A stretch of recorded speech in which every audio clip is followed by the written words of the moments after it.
아직 선생님들하고 리더들 시험 기간이고 중간고사고 또 오늘 근로자의 날이에요. 우리 친구들 잘 모르겠지만 근로자의 날이어서 또 일하시는 선생님들은 들어오시기 힘드실 수도 있어요.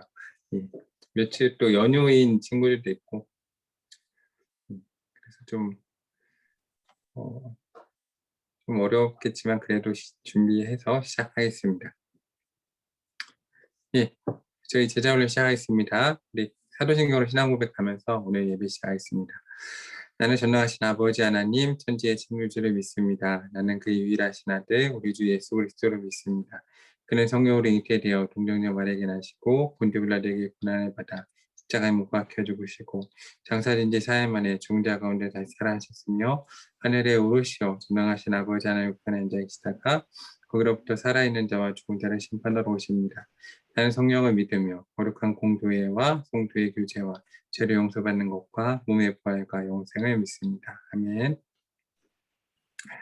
예, 제가 잠깐 기도하겠습니다. 제가 기도할게요. 참 좋으신 사랑의 하나님 감사합니다. 오늘 저희가 제자훈련 하나님 또 예배로 모였습니다.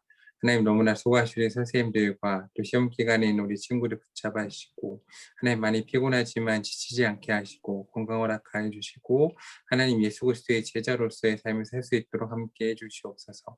주께서 원하시는 믿음의 분야만큼 자라게 하시고 무엇보다 예수님 우리 친구들의 삶 가운데 찾아가서 만나 주시고 이 시간 우리가 하나님의 도우심이 필요합니다. 성령 하나님 우리의 마음을 열어주시고 감동시켜 주시고 우리 각자 삶의 자리에서 제자 훈련하고 예배드리고 있지만 성령께서 임재하셔서 우리 하나로 묶어주시고 우리 가운데 성령의 감동 허락하여 주시옵소서. 주께서 이 시간 우리 가운데 온전히 임재해 주시옵소서. 사랑의 주님께서 우리 가운데 함께 하신 믿습니다. 사랑의 주님 이름으로 간절히 기도합니다. 아멘. 네, 오늘 하나님께서 저희 가운데 주실 말씀은 이사야 41장 14절입니다. 이사야 41장 14절 다 한번 펴봤으면 좋겠습니다. 이사야 말씀은 이사야 41장 14절 말씀 한번 펴보세요. 이사야 41장 14절입니다. 14절만 일단 한번 읽을게요. 다 함께 읽겠습니다. 버러지 같은 너 야곱아 너 이스라엘 사람들아 두려워하지 말라. 나 여호와가 말하노니 내가 너를 도울 것이라. 내 구속자는 이스라엘의 거룩한 이인이라. 아멘. 예, 덮지 마세요. 덮지 말고 14장의 8절부터 20절까지의 말씀은 정말 중요한 말씀이에요. 종의 노래라고도 하는데 여러분이 기억하고 표시해 놓고 이 시간에 지금 다 밑줄치진 않겠지만 여러분이 밑줄치고 한번 보세요. 목사님 같은 경우는 보면 이렇게 완전 색칠 공부를 했죠. 색칠 공부를 할 정도로 이 정도로 목사님이 정말 좋아하는 말씀이에요. 사랑하는 말씀이고 한번 여러분이 이거를 한번 이렇게 쳐서 봤으면 좋겠어요. 목사님 모태신앙이 아니에요. 목사님 모태신앙이 아니고 목사님이 나온 교회는 되게 보수적인 교회이고 기도 같은 것도 크게 못했던 교회이고 뭐 기타 드럼도 처음에 없었어요. 예배당에 없었던 교회예요. 되게 목사님이 아직도 되게 기억나는 것 중에 하나가 목사님의 아동부 때 회장이고 중등부 때 회장인데 근데 아직도 기억나는 게 목사님 회장 선거할 때 장로님들이 뒤에 와서 서 계셨어요. 서 계셔가지고 학생 후보가 마음에 안 들면 장로님들이 저 학생은 내려야 된다고 막 그러셨던 기억이 있어요. 목사님은 약간 그런 교회에서 나왔어요. 근데 목사님이 그런 교회에서 회장 되는 게 안 맞는데 목사님 회장이 됐죠. 목사님 겉에 보는 이미지랑 뒤에 이미지 완전 다르거든요. 예. 근데 어떻게 목사님 모태신앙이 아니에요. 근데 대부분 보면 목사님 모태신앙이라고 생각하죠. 목사님 명랑교와서 한 번도 밝히지 않았는데 목사님은 할머니가 무당이세요. 할머니가 무당이셔가지고 목사님 친할머니가 무당이신데 목사님은 할머니를 뵌 적은 한 번도 없어요. 할머니를 뵌 적은 한 번도 없는데 목사님이 초등학교 1학년인가? 2학년 때 이제 쉽게 해서 신내림이 온다고 그러죠. 신내림이 대대로 내리는데 목사님한테 왔어요. 목사님한테. 목사님 신내림 받은 건 아니고, 또 이상한 눈으로 보지 마세요. 목사님 신내림 받은 건 아니고, 밤에 잠을 자는데 할머니가 목사님을 찾아왔어요. 아직도 기억나요. 밤에 잠을 자는데 쉽게 해서 몽유병에 걸린 거죠. 몽유병에 걸려서 목사님 친형이 대단한 게, 목사님 친형이 자고 있으면, 목사님이 딱 아직도 기억나는 거, 자고 있으면 딱 눈을 감으면, 목사님이 헤비메탈 음악을 몰랐는데 헤비메탈 음악이 귀에 들려요. 헤비메탈 음악이 귀에 들리면서 기계음이 이렇게 막 나요. 기계음이 한 10분, 20분 나면서 몸이 이렇게 붕 뜨는 느낌이 나요. 붕 뜨는 느낌이 나고, 할머니가 와서 목사님 불러요. 목사님 할머니를 한 번도 뵌 적이 없는데 할머니가 목사님을 딱 불러요. 그럼 목사님이 그때부터 막 목사님을 이렇게 잡아서 끌어내는 느낌이 있어요. 근데 목사님은 기억을 못 하는데, 그러면 목사님 형이 얘기하면 눈을 감은 채로 벌떡 일어난대요. 제가 벌떡 일어나가지고 문 밖으로 걸어 나가는 거예요. 문 밖으로 이렇게 걸어 나가서, 네. 그리고 이 얘기 듣고 밤에 못 자면 안 돼요. 문 앞에 앉아서 혼자 쭝얼쭝얼거리고 앉아있대요. 그럼 목사님 친형이 정말 대단한 게, 목사님을 데리고 나가서 대형아 들어가서 자야지. 그리고 손잡고 들어와서 둘을 재우고 그랬대요. 목사님이 2년을 그런 거예요. 2년. 2회를 그랬어요. 2회를. 2회 동안 잠을 못 잔 거예요. 2회 동안 잠을 못 자고 이렇게 누워 있었어요. 근데 이제 목사님이 그거를, 목사님 아버지가 이제 예전에 순복음교회 가서 조용기 목사님 집회에서 은혜를 받으시고, 거기서 이제 예수님 믿은 건, 목사님이 교통사고 나서 예수님을 믿었고, 그리고 하나님을 만난 건 순복음교회 가서 집회 하나님 만나시고, 그때 정말 강하게 만나시고 오셔서 목사님이 그럴 때 기도를 해주셨어요. 근데 목사님이 정말 아무것도 몰랐는데 2회를 그러니까 죽겠더라고요. 이 사람이 이렇게 말라 죽는구나. 목사님이 그때 지금 살이 쪄있는데, 그때는 진짜 피골이 완전 상접했어요. 피골이 완전 상접하고 빈혈로 맨날 푹푹 쓰러졌던 사람이에요. 그래서 2회를 잠을 못 잤다고 생각해 보세요. 2회를 잠을 못 자니까. 2회째 되는 날, 이러다가 사람이 죽겠구나 생각이 들었던 것 같아요. 그래서 근데 목사님이 그냥 이거를 배웠어요. 누가 예수님 이름으로 물러가라 그러면 물러간대요. 그래서 예수님 이름으로 물러가라 했더니 될까요? 여러분, 안 됩니다. 바울처럼 능력 있는 사람만 되지, 목사님 같은 사람은 절대 못 돼요. 안 물러가는 거예요. 안 물러가는데 목사님이 그때 하나님 살려주세요란 말이 나왔어요. 이 마음 중심에서 하나님 살려주세요가 나왔어요. 하나님 살려주세요. 근데 그때 본 거예요. 뭘 봤냐면, 할머니가 찾아왔는데 할머니가 아닌 걸 봤어요. 뒤에 있는 걸 본 거죠. 뒤에 있는 거. 할머니 뒤에 있는 걸 봐가지고 목사님이 쫓아냈어요. 그때부터 목사님이 하나님 은혜로 머리만 대면 자요. 머리만 대면 자는 하나님의 은혜가, 여러분 잠자는 거 하나님의 축복입니다. 잠 못 자는 사람은 몰라요. 목사님이 이렇게 머리만 대면 난 자야지 그럼 자요. 일어나야지 그럼 푹 일어나고. 그렇죠? 우리 세연이도 그렇다는데 목사님도 그런 하나님 은혜가 있습니다. 그래서 목사님이 그러면서 목사님 하나님이 살아계시구나 배운 거예요. 목사님은 그래서 하나님 만났어요. 그때 하나님이 주신 말씀이 이 말씀이에요. 버러지 같은 너 야곱아, 너 이스라엘 사람을 두려워하지 말라. 나 여호와가 말하니 내가 너를 도울 것이라. 내 구속자는 이스라엘 거룩한 이인이라. 목사님 그때부터 이사야 41장을 붙들고 기도를 하기 시작했어요.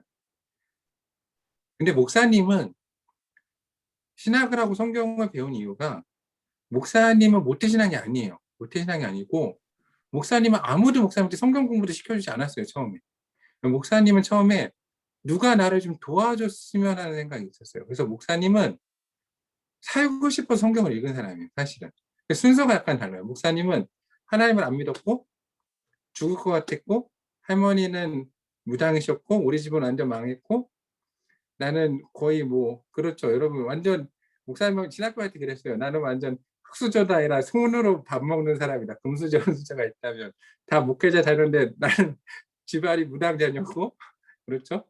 나는 공부도 꼴등이고 건강도 안 좋고 집안도 완전 다 망했고 신앙 쪽으로 하면 완전 바닥이고, 그렇죠? 할머니가 무당이시니까 이거는 얘기하기도 어려운 얘기고, 아무것도 없는 사람이요. 도와준 사람도 아무도 없고. 목사님이 이렇게 했어요. 하나님 살려주세요라고 했어요. 목사님 출발했죠. 하나님 살려주세요. 근데 아무도 나를 도와주지 않는 거예요. 이게 참 어려웠어요. 누가 나를 도와주면 그때 목사님이 서원을 한 거예요. 뭐라고 서원했냐면 하나님 날 한 번만 도와주시면 난 평생 나 같은 사람을 도와준 사람이 되겠습니다. 네, 목사님은 그때 청소년 사역을 하겠습니다고 서원했어요. 나를 도와주시면. 그래서 사실은 20년째 청소년 사역만 하고 있는데 그래서 목사님은 그때부터 성경을 봤어요. 그래서 목사님은 거꾸로 본 거예요. 거꾸로. 여러분은 지금 성경을 가르쳐 주잖아요. 그리고 하나님을 만나는 건데 목사님 하나님을 만났어요. 하나님을 만나고 나한테 이러한 일이 너무 궁금하고 살고 싶어서 성경을 보다가 말씀을 막 찾아서 목사님은 이 말씀을 누가 안 알려줬는데 성경을 목사님이 진짜 죽을 것 같아서 한 3번에서 10번을 읽었어요. 그때 초등학교 때도 중학교 넘어갈 때 읽다가 이 말씀들을 찾아서 목사님은 기록을 해놓은 거예요. 지금 제자 훈련하는 건 그 순서대로 가는 겁니다. 그리고 나서 거꾸로 신학교 가니까 이 말씀이 너무 중요하다고 가르쳐 주는 거예요. 목사님이 여학생이었어요. 그래서 목사님이 이 얘기를 왜 하냐면 제자 훈련할 때 여러분 내가 하나님 말씀을 그냥 배워가는 게 아니라 이 말씀은 여러분 삶을 하나하나 쌓아갈 수 있는 말씀이라는 걸 기억했으면 좋겠어요. 그리고 여러분이 힘든 순간에 이 말씀을 꺼내서 하나하나 보면서 여러분 삶을 다 쌓아갈 수가 있어요. 그리고 또 하나는 오늘 이 얘기하는 건 제자 훈련을 하면서 여러분 영적인 세계를 이해를 해야 돼요. 여러분 중고등학교 때 장난으로라도 점을 본다거나 심정과학을 한다거나 운세를 본다거나 절대 하면 안 돼요. 큰일 납니다. 하지 마세요. 장난으로라도 하지 마세요. 여러분 영적인 게 있어요. 지금도. 되게 많은 영향을 받고 괴로운 사람도 많고 목사님 그 이후에 청소년 사역을 하면서 이런 친구들 많이 도와줬거든요. 여러분 절대 장난으로도 하면 안 돼요. 근데 그래도 믿어야 될 건 뭐냐면 하나님이 여러분 강에 붙들기 때문에 건드지도 못해요. 근데 오늘 말씀을 붙드는 거예요. 내가 들어서 잠을 못 잔다. 힘든다. 그럼 오늘 말씀을 붙들고 했으면 좋겠어요. 그리고 또 하나 목사님이 제자 훈련하는 친구들한테 요즘에 좀 강조하고 싶은 건 이거예요. 기독교가 너무 약해졌어요. 왜 약해졌냐? 믿는 사람들을 위한 종교가 돼버렸어요. 무슨 얘기냐면 예수님은 복음해가지고 제자들과 세리와 죄인들과 창녀들에게 가서 복음을 전하셨거든요. 근데 그들은 말씀을 몰랐어요. 말씀을 몰랐기 때문에 하나님의 말씀을 들고 와서 전했다고요. 근데 지금 여러분이 만나는 모든 사람들의 복음을 나누는 사람들의 기독교적인 얘기하는 사람들은 교회 안에 있는 사람들 가운데만 얘기를 해요. 근데 여러분이 또 고민해야 될 건 뭐냐면 이 말씀을 어떻게 사람들 가운데 전할까도 고민을 해야 되는 거예요. 근데 이 말씀은 여러분 믿지 않는 사람들 가운데도 능력이 있고 여러분 이 말씀을 통해서 하나님을 찾아갈 수 있는 방법들이 있다고요. 근데 그거를 우리가 너무 모르죠. 하나님이 없는 사람들 가운데 하나님을 어떻게 전할까? 근데 목사님이 왜 이 얘기를 하냐면 우리 제자를 하는 모든 사람들은 목사님하고 사실 배경이 완전 다른 사람이죠. 하나님이 문화 가운데 있고 말씀을 접하고 했기 때문에 이걸 모르는 사람들한테 어떻게 접근할지 모를 수 있다고요. 여러분이 이걸 진짜 고민해 봐야 돼요. 이 부분을. 안 그러면 여러분 교회는 점점 축소됩니다. 여러분이 이걸 못하겠다 그러면 다른 방법이 있어요. 뭐냐? 이슬람처럼 결혼을 해가지고 다산을 하면 됩니다. 적어도 혼자서 한 아이를 한 3-4명을 낳으면 교회가 부흥하겠지만 그러지 않으면 교회는 무조건 줄어요. 그럼 여러분 복음을 전해야죠. 그럼 고민을 해봐야 돼요. 이 말씀을 거꾸로 어떻게 접목시킬 것인가? 하나님 모르는 사람들한테 어떻게 전할 것인가? 근데 내가 이걸 경험해보지 않고 능력이 없으면 전할 수가 없는 거예요. 여러분 이걸 경험해 봤으면 좋겠어요. 그래서 목사님이 이거를 매주 나눠주고 있는데 이 순서는 목사님이 이거 다 들었죠? 목사님이 하나님한테 평생 동안 말씀을 받은 순서예요. 그냥 적어놓은 게 아니라 목사님이 이 하나하나 말씀을 받는데 몇 년의 시간이 걸려서 목사님 나이까지 정리가 한 말씀이에요. 하나님이 첫 번째 이 말씀을 통해서 만나주시고 두 번째 말씀을 통해서 만나주시고 세 번째 말씀을 통해서 만나주신 걸 적은 겁니다. 누구한테 배운 게 아니라 목사님이 살려고 성경을 막 몇십 번을 읽다가 이 말씀을 통해서 살고 이 말씀을 통해서 살고 이 말씀을 통해서 산 거예요. 근데 오늘 말씀은 무슨 말씀이냐면 목사님이 너무 무서울 때 여러분 생각해 보세요. 내가 막 초등학교 1, 2학년인데 밤마다 목사님이 보지도 못했던 돌아가신 할머니가 맨날 목사님을 찾아와서 대웅아 같이 가자 그러고 막 끌어내고 누웠는데 막 귀에서 헤비메탈 음악이 들리고 막 기계음이 들리고 몸 막 붕 뜨고 나는 막 맨날 아파 죽겠고 잠을 하루 종일 못 자고 그런 상황에서 난 죽겠다 할 때 하나님이 만나주시고 이 말씀을 주면서 두려워하지 마라 내가 너와 함께 하겠다. 근데 이게 복음이 된 거예요. 이 말씀을 붙들고 나갔더니 그 영적인 그의 반대편이 보이고 쫓아내고 목사님 온전해진 거죠. 그런 말씀이 이런 능력이 있어요. 근데 우리가 너무 말씀을 그냥 여러분 이 말씀을 살아야 할 능력이 있는 건데 여러분이 뭐 좋은 교훈을 듣듯이 하면 안 되는 거예요. 이 말씀은 교훈이 아닌 거죠. 교훈을 넘어서는 거예요. 하나님의 말씀의 능력은 살리는 거지 교훈을 넘어서는 거예요. 그래서 이 말씀은 내 삶 가운데 가서 능력으로 막 부딪혀서 나를 변화시켜 가고 내가 막 체험이 있어야 돼요. 근데 이게 왜 이렇게 능력이 없냐? 목사님이 저번 주에 얘기했지만 너희는 가서 예수 그리스도의 증인이 되라고 그랬는데 우리가 체험한 게 없는데 가서 설명만 하고 있으니까 안 되는 거예요. 설명만 하고 있으니까. 우리는 증인인지 변호사도 아니고 교사도 아니잖아요. 근데 가서 막 설명하려고 하니까 세상이 더 똑똑하죠. 그럼 세상적인 논리로 가면 여러분 이길 수가 없어요. 근데 팩트는 경험한 건 누가 뭐라고 그래요. 내가 경험한 얘기인데. 이게 중요해요. 그럼 오늘 목사님이 저 이번 주에 수련회 주제 정했는데 이런 체험들, 목사님 수련회 정에 뭘로 정했냐면 스토리로 정했어요. 이야기. 삶에서 이야기를 만들어 가야 된다. 근데 오늘 새벽 기도 때 위 목사님이 이야기로 풀기 시작을 하셨죠. 이런 삶의 경험들. 내가 하나님 말씀을 묵상하고 했는데 이번 주에 하나님 말씀이 또 다른 분을 통해서 들려오는 이런 경험들이 삶에서 계속 있지 않으면 신앙생활은 너무 재미없는 그냥 교훈이고 율법이고 나를 얽매이는 거고 내가 이걸 도대체 왜 해야 되지? 나는 아무런 변화도 없는데 공부도 너무 힘든데 내가 도대체 얻을 수 있는 게 뭐지? 라는 생각으로 너무 재미없어지는 거예요. 그렇죠. 근데 여러분 이거는 그런 말씀이 아니에요. 처음 시작은 그렇지 않습니다. 복음이에요. 목사님이 예전에 여러분이 한번 그 드라마를 봤으면 좋겠어요. 그 우리나라의 기독교가 처음 들어왔을 때 목사님 갑자기 그 드라마가 생각이 안 나는데 우리나라에 처음에 병원을 뭐라고 그랬죠? 초기 병원 아시는 분? 뭔데? 광의원이요. 감사합니다. 광의원입니다. 광의원. 예, 광의원. 감사합니다. 광의원인데 광의원이라는 그 드라마 있죠. 드라마를 보면 그게 나와요. 백정이 그 주인공이 백정인데 백정이 자기 신분을 숨기고 광의원에 들어가서 위사로 이렇게 수련을 받아요. 거기 보면 수련을 받는데 거기에 위사로 수련받는 여성분이 한 명이 들어와요. 양반이에요. 양반 여성이 들어와가지고 같이 수련을 받아요. 근데 이 사람은 너무 괴로운 거예요. 왜? 난 백정이니까.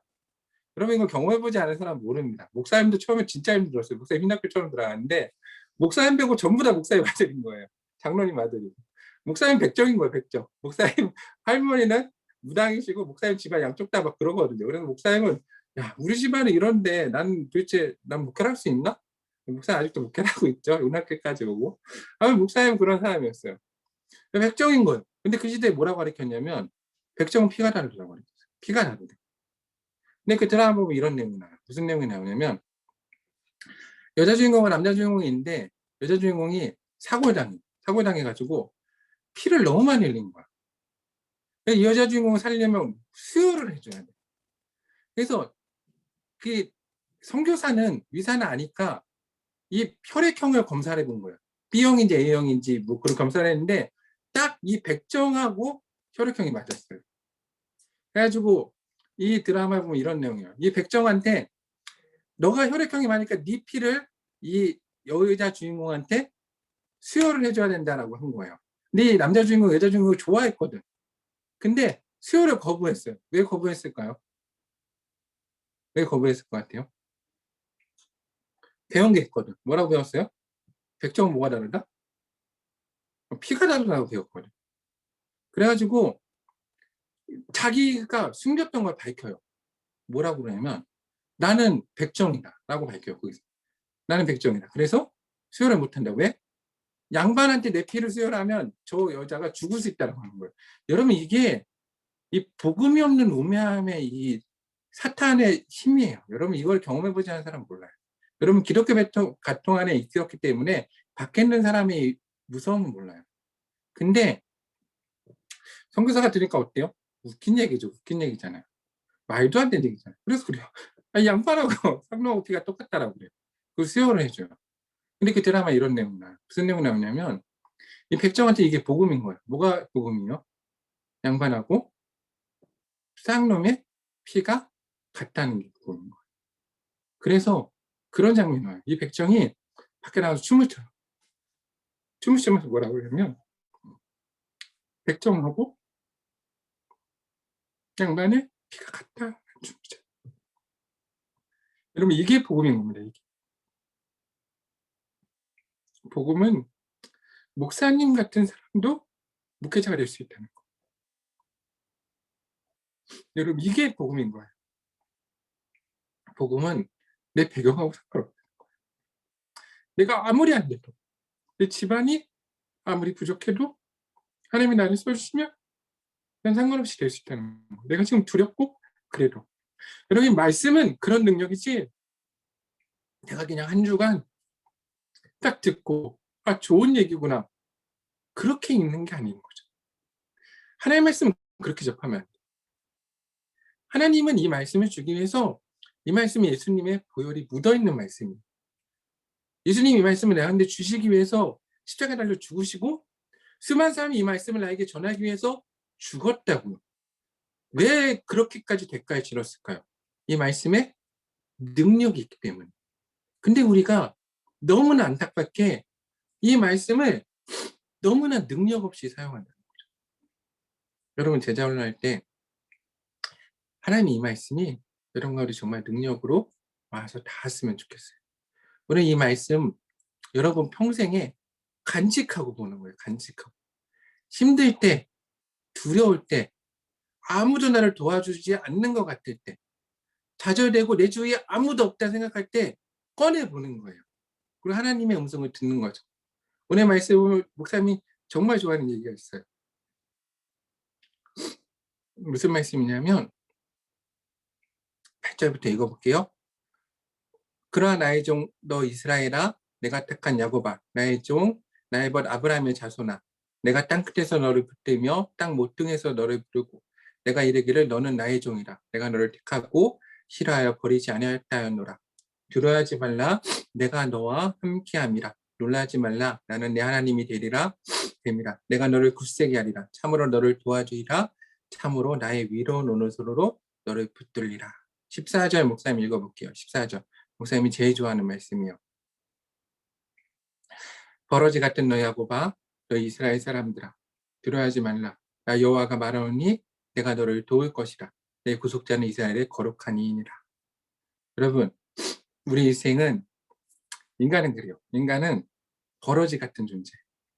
그렇죠. 목사님을 돌아봤을 때 아, 난 벌레 같은 사람이다라는 생각이 들어요. 아무것도 없잖아요. 그렇죠. 성공하고 싶은데 똑똑하지도 않고 건강도 없고 배경도 없고 팩도 없고 재산도 없고 나는 아무것도 못해요. 버러지 같은 존재죠. 근데 하나님도 우리한테 그러세요. 그래 넌 버러지 같은 존재다. 여러분 이거 인정하는 거예요. 하나님 난 버러지 같은 존재입니다. 근데 하나님 도와주세요. 이게 출발점이에요. 하나님 도와주세요. 그리고 하나님의 도우심을 받으면 돼요. 하나님의 손을 잡으면 됩니다. 이 말씀을 여러분 붙들어야 돼요.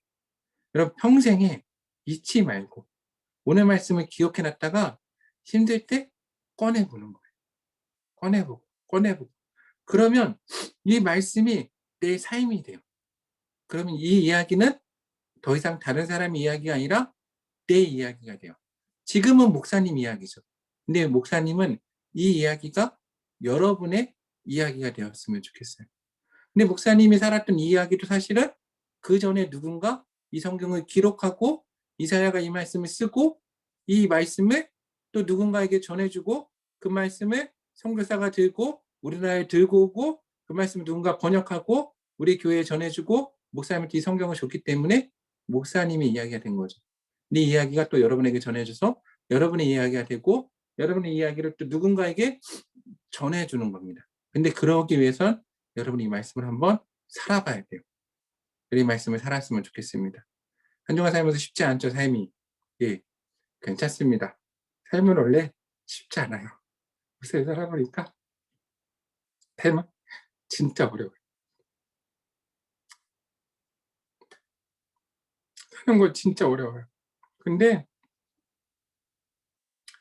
하나님이 함께 하시면 살 수 있습니다. 우리 사랑하는 영락교회 고등부 친구들이 삶이 참 어렵지만 하나님과 동행하면서 두려워하지 말고 강호 담대하게 한 주 한 주 살 수 있는 우리 고등부 친구들이 되었으면 좋겠습니다. 기도하겠습니다. 오늘 말씀 붙들고 함께 기도합시다. 오늘 말씀 붙들고 하나님, 내가 버러지 같은 눈재임을 고백합니다. 내가 오늘 함께 하시고 말씀해 주시고 하나님, 내가 두려움도 있고 절망과 좌절도 있고 앞길도 보이지 않지만 하나님의 말씀 가운데 회복되고 온전히 나갈 수 있는 내 삶이 되게 달라고 우리 함께 잠시 기도하며 나가겠습니다. 기도하겠습니다. 참 좋으신 사랑의 하나님 감사합니다. 하나님 오늘도 이 아침에 우리를 제자훈련으로 불러주시며 감사드립니다. 하나님 우리 사랑의 용납교회 고등부 친구들의 삶이 하나님 쉽지 않고 어렵고 하나님 특별히 코로나 기간 가운데 하나님 고립되고 하나님 또한 두렵고 떨림도 있고 우울한 마음도 있을 수 있고 영적으로 눌릴 수도 있습니다. 하나님 우리는 우리 인생이 버러지 같은 존재임을 고백합니다. 아버지 하나님 우리와 함께 하시고 우리의 마음을 열어주시고 우리를 붙들어주시며 우리가 온전히 회복될 수 있도록 우리 가운데 함께하여 주시옵소서. 주께서 우리를 붙잡아 주실 믿습니다. 하나님의 능력이 사랑하는 용납교회 고등부 친구들의 삶 가운데 늘 임재하여 주시옵소서. 네, 한 가지만 더 놓고 기도하겠습니다. 하나님 우리가 하나님의 도우심을 구합니다. 우리의 마음을 열어주시고 우리가 제자훈련 통해서 예수님 만날 수 있도록 우리 가운데 함께 해달라고 다시 한번 기도하며 나아가겠습니다. 기도하겠습니다. 하나님 우리의 마음을 열어주시옵소서. 우리 사랑의 용납교회 고등부 친구들의 마음을 열어주시옵소서. 사랑의 용납교회 고등부 친구들의 마음이 열리고 하나님 만나고 바라는 시간으로 우리 친구들 붙잡아 주시옵소서. 주님의 은혜가 우리 사랑의 용납교회 고등부 친구들의 삶 가운데 있기 원합니다. 아버지 안에 붙잡아주시고 역사해 주시며 우리 제자훈련을 통해서 우리 사랑하는 용납교회 고등부 친구들 예수님 만나고 성령님의 인재가 그 삶 가운데 있도록 함께하여 주시옵소서. 주께서 가르친 기도로 우리 제자훈련 예배를 마치겠습니다. 하늘에 계신 우리 아버지, 아버지의 이름을 거룩하게 하시며 아버지의 나라가 오게 하시며 아버지의 뜻이 하늘에서와 같이 땅에서도 이루어지게 하소서. 오늘 우리에게 일용할 양식을 주시고 우리가 우리에게 잘못한 사람을 용서해 준 것 같이 우리 죄를 용서해 주시고 우리를 시험에 빠지지 않게 하시고 악에서 구하소서. 나라와 권능과 영광이 영원히 아버지의 것입니다. 아멘. 예, 오늘 제자훈련 예배는 마치겠습니다. 바로 저희 동생님 광고해 주실 거 있으세요? 광고 따로 없어서 우리 소회의실로 이동시켜 드리도록 하겠습니다. 예, 바로 성경 공부로 진행하겠습니다.